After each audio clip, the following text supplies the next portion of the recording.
3월 16일 수요일 황장수의 뉴스 브리핑 시작하겠습니다. 제가 뉴스 브리핑을 하다 보면요, 또 제가 방송에 나가서 평론을 하다 보면 참 상반된 이야기들이 저한테 시끄럽습니다. 한쪽에서는 저보고 황장수가 요즘 방송에 나가서 이 목소리를 조율한다, 화끈하게 내지르지 못하고 유승민을 문제나 이런 부분에 대해서 적당하게 다른 평론가처럼 이야기한다. 적당하게 이야기하고 있지 않죠. 저는 유승민 하나를 제대로 그냥 처음부터 정무적으로 이건 정권 운영에 필요 없다, 날리겠다. 그리고 그런 폐해가 너무 크다. 그리고 정권 운영에 정면으로 반기를 들어서 공개적으로 떠들었다. 그렇기 때문에 대통령 남은 임기에 더 어려울 수 있으니까 이 사람 날리겠다. 정무적 판단이다. 그렇게 해버리면 됩니다. 그 설명할 것도 없어요. 제가 앞에 말한 거. 그렇게 날리는 부분을 하면 될 건데 뭘 갖다가 정체성이니 뭐니부터 해서 마지막까지 빼면서 뭐 그 수적을 7명 날리고 대구에서만 4명을 날려서 그 자리에 진박이 되니 이렇게 말을 복잡하게 만들 필요가 뭐가 있냐는 겁니다. 감도 안 되는 사람을 왜 키워주는가. 그래서 제가 그 부분에 대해서 이야기를 하는 겁니다. 유승민이가 무슨 국회법 개정 때 뭐 대통령에게 반기를 들었고 더 나아가서 공무원연금법 개혁에서 사실상 개혁도 아닌 쪽으로 몰아넣었다. 근데 황이 그런 지적을 안 하냐. 제가 옛날에 수도 없이 이야기를 했지요. 국회법 개정 때 저만큼 앞에 나가서 싸운 사람이 어디 있습니까? 공무원연금 개혁이 사기라고 저만큼 이야기한 사람이 어디 있습니까? 국회에서 개혁이 아니게 누더기로 만들어버렸다고 이야기한 사람이 어디 있어요? 근데 지금까지 유승민 공천 부분에 제가 그런 이야기를 짧은 시간에 세세하게 다 해야 됩니까? 또 어떤 사람은 저보고 이야기를 합니다.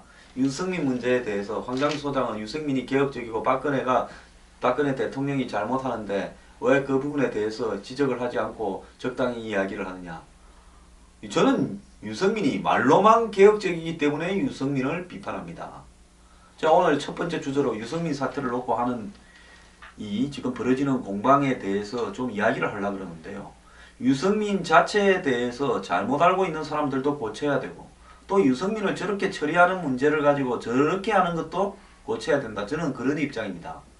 자, 유승민이 개혁적인가?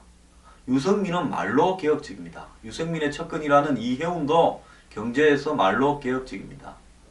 왜 말로 개혁적이냐? 우리 사회의 무슨 이 양극화 문제, 더 나아가서 청년 실업 문제, 장기 저성장 문제, 그리고 가계부채 문제, 그리고 복지의 악화 문제, 이런 문제들을 말로는 다 짚었습니다. 지난번에 유승민 원내대표가 당 원내대표 자격으로 국회에서 연설을 했을 때 야당 의원들이 박수를 쳤습니다.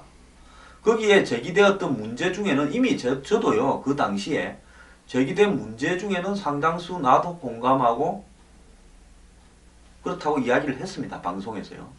다만 유승민 원내대표가 원내대표 자격으로 그 문제를 기자들이 다 쳐다보고 본인이 일생일대의 스포트라이트를 받는 자리에서 할 게 아니라 본인이 그런 사고를 가지게 되고 그런 사고를 위해서 노력을 해온 과정들을 점차적으로 거치면서 본인이 그런 부분들을 갖다가 바깥에 관철시키기 위해서 지속적으로 노력하면서 그 결과가 원내대표 연설이 되고, 그리고 원내대표 연설이 될 때 당내에서도 왜 이런 부분으로 방향을 전환을 해야지, 당의 정책 방향이 잘못 가고 있다, 중산층이나 서민을 외면하는 쪽으로 가고 있다, 이런 부분을 가지고 싸우고 노력하고 그걸 틀기 위한 과정의 결과로서 원내대표 연설이 돼야 되는데 조용히 있다가 갑자기 그렇게 나왔습니다.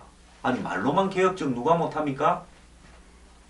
남경필 경기도지사, 원희룡 제주도지사부터 시작해서 김세연 의원부터 과거에 그 패션 우파들 많았지 않습니까? 새누리당에요. 아침에 무슨 빵 먹는 모임이라고 해가지고 뭐 경제민주화니 경제개혁이니 이야기하는 사람 많았잖아요. 난 그 사람들이 그런 이야기를 한 게 잘못된 게 아니라 그런 이야기를 적극적으로 더 많이 했어야 되는데, 밥 먹고 언론에 이야기하고 기자들한테 이야기하는 거 말고 그 사람들은 그걸 실천에 옮기기 위해서 자기 희생적인 노력으로 일한 바가 없다는 겁니다.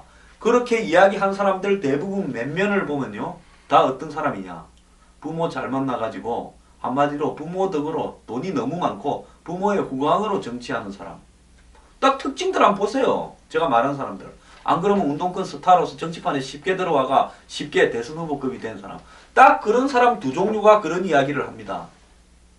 자, 언뜻보면요. 귀족이 참 서민들, 백성들 정말 개고생한다. 우리는 당신들의 고통과 어려움이 뭔지 다 알고 있다. 이 세상이 썩었는데 우리가 고쳐줄게. 요렇게 말만 해놓고요. 돌아서면 귀족생활 즐기는 사람하고 다를 바가 없는 사람들이기 때문에 그러는 겁니다. 그러지 않습니까? 방금 제가 이야기한 앞에서 언급한 사람들요. 말로는 한 번씩 툭툭 뜬금없이 그런 이야기들을 합니다. 근데 그런 사람들이 과연 우리 사회의 양극화를 갖다가 극복시키기 위해서 또 이 신분 상승의 사다리가 완전히 무너져가는 이런 현실에서 청년 실업에서 비정규직 문제에서 노인 빈곤에서 주거 문제의 악화에서 전월세 문제에서 몸을 던져서 법안을 만들고 또 그 사회를 갖다가 제도적으로 고쳐나가기 위해서 국회에서 아스팔트에서 얼마나 조직적이고 치밀하게 치열하게 노력했는가 하는 걸 묻고 싶습니다. 대부분 다 한번 보세요. 땅 짓고 현치는 지역구에서 다 오래 해먹고 위로 올라가고 대선 노리고 있는 거 아닙니까? 이혜원 의원 강남, 유승민 의원 대구, 유해운 의원 서초. 저 한번 보세요 다.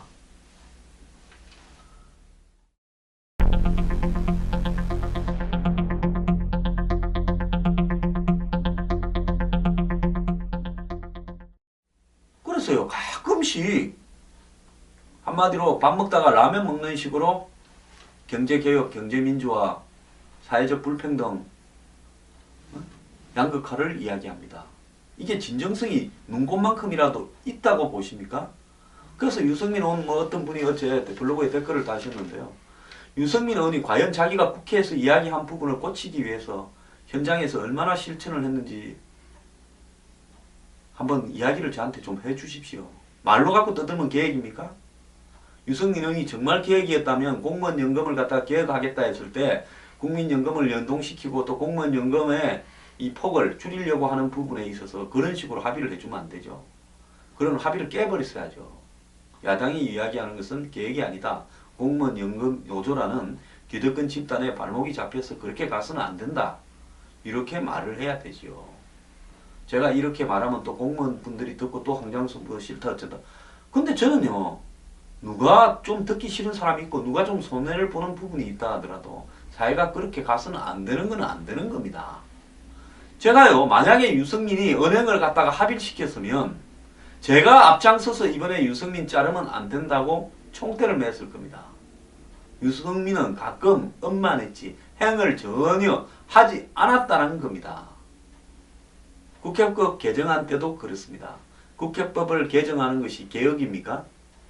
국회법을 개정을 하면 국회의원들이 개혁적이라서 정말 이 불평등을 해소하고 서민과 중산층을 위해서 지금 고통받는 사회계층을 위해서 더 노력을 할 수 있는 국회의원들입니까? 그런 부분에서 유승민 의원의 행동은요. 자기가 한 번씩 언론의 카메라를 받을 때 자기의 이미지를 관리해서 당대표가 되고 또 대선 후보가 되는 부분에서는 관리했을지는 몰라도 정말로 유승민 의원이 사회개혁을 위해서 차근차근 실천을 하고 법안을 갖다가 입안시키고 또 그런 문제들을 갖다가 날카롭게 지속적으로 제기해 오면서 이렇게 가서는 우리 사회가 유지될 수 없다라는 식의 지속적이고 조직적이고 의도적이고 눈에 보이는 행동을 했는지 의문입니다. 이 부분은 새누리당의 패션 우파들 대부분이 한마디로 벤처 우파, 캐비어 우파, 와인 우파 형태의 불효자적인 어떤 배부른 귀족들의 일종의 색다른 취미 정도일 뿐이라고 저는 이야기를 하는 겁니다. 제가 그러기 때문에 유승민 의원에 대해서는 저는 날리든 안 날리든 그것은 권력 내부의 충돌에 관한 문제고 저는 관심이 없습니다. 그거 뭐 날리고 싶으면 날리는 거지요. 근데 이걸 날리는 방법에 있어서 지금 청와대의 핵심이나 새누리당의 공천을 좌지우지하는 핵심들이 너무나 유치하다는 겁니다. 처음에 유승민은 정무적 판단에서 이 정권의 운영에 도움이 안 된다고 생각하기 때문에 날릴 수밖에 없다 하고 당당하게 날려버리고요. 그리고 유승민하고 같이 했다고 해서 날아가는 부분이 아니라 유승민하고 같이 한 사람 중에 문제가 있으면 그 사람도 날려야지요. 보스 날리고 나면 그 밑에 쫄병들 날리는 게 뭐 어렵겠습니까? 사실 유승민 의원의 그 따르는 개파 뭐 이틀 동안 7명이 떨어졌네, 대구에서 뭐 4명이 떨어졌네 하는 사람들도 따지고 보면 개혁적이거나 한마디로 현재 이 우리 사회의 잘못된 현상을 시정하기 위해서 실천적으로 살아온 사람도 아닙니다. 그냥 여러 가지 연고 때문에 유승민 의원하고 친할 뿐이고 대다수는 지역구가 땅짓고 영치는 지역구에 있는 사람들입니다. 미래 권력을 위해서 다만 유승민 의원이 논리적으로 좀 치밀하기 때문에 그쪽에 줄을 쓴 사람들 뿐이겠죠. 그래서 그 사람들을 날리고 안 날리고 부분을 가지고 무슨 당 내에서 모르겠습니다. 뭐 정치적으로 배신에 대한 심판, 보복, 뭐 사사로운 감정, 사천 이런 부분에 비판을 받을 수 있겠지만 뭐 여태까지 권력자가 뭐 그렇게 안 한 사람 어디 있습니까? 그냥 나도 남 권력자들이 그렇게 한 것처럼 그렇게 하겠다고 하면 그만이에요. 공천 지 마음대로지 그러지 않습니까?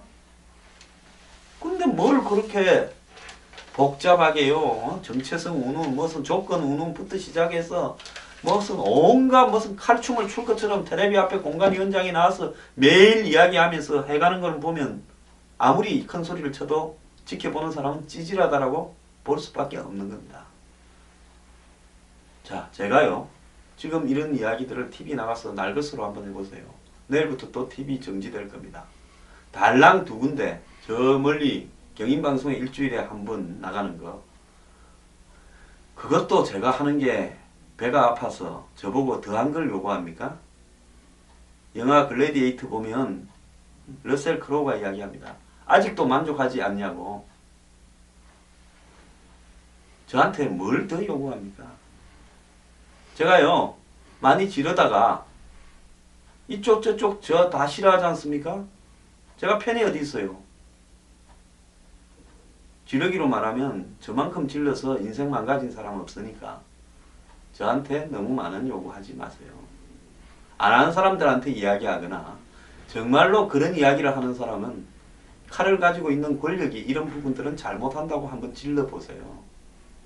그런 거 빨면서 저한테 그런 식으로 이야기하지 말기 바랍니다. 너 저질스럽다라고 표현할 수밖에 없습니다.